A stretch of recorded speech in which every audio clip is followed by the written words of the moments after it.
We're here at world famous Beale Street, the home of the blues, the crossroads of America's music.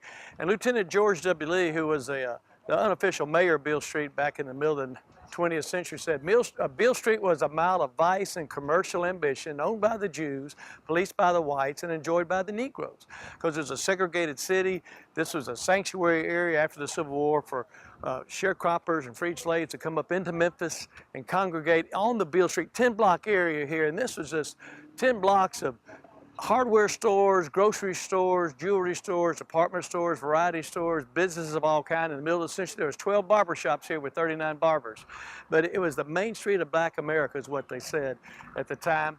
And then during the middle of the century, we started having desegregation and urban renewal in our community.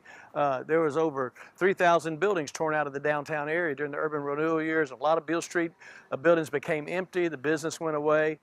As we've talked about in the suburbanization of our community, some of these buildings collapsed, and then in the 1980s there was an effort to rebuild the buildings, save the facades, and start an entertainment district here that was totally different from being the main street of the commercial and shopping district of Memphis. So in 1983, Beale Street reopened and rebranded itself as restaurants and entertainment. Now there's over 25 restaurants here. It's the largest revenue-grossing tourist attraction in the state of Tennessee. Now some of these buildings behind us right now, this one's gone now. It was Emmett Ashford's saloon right here, and then you had the Club Handy and the Monarch Saloon, and that's where people went to die. They said there's a lot of vice and gambling and prostitution here. Of course, the New Daisy opened in 1941 as a movie theater, and then it became an entertainment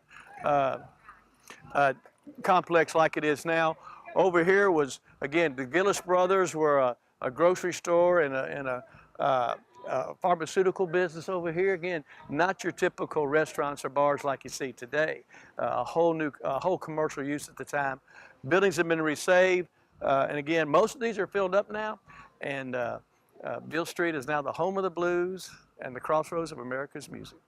My own connection to Beale Street, 1983, when Beale Street reopened, I was with the Memphis Park Commission, and we were managing Handy Park there in the center of the street. It actually opened in 1930. The Handy statue got placed there in 1960.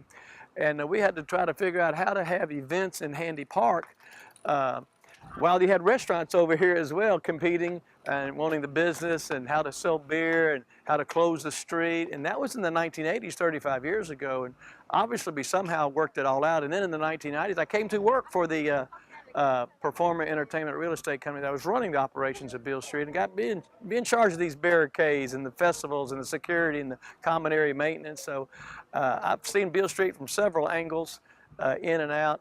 Still a good customer of Beale Street. Have a lot of friends here on Beale Street, such as 333 Beale right down here, the Ernest Withers Collection.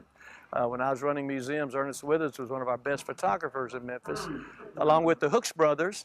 In fact, the Hooks brothers' motto in photography was, where there's beauty, we'll take it. Where there's none, we'll make it. And that was their slogan. So they always had catchy slogans here and great photographers, and this was the nightlife place in Memphis.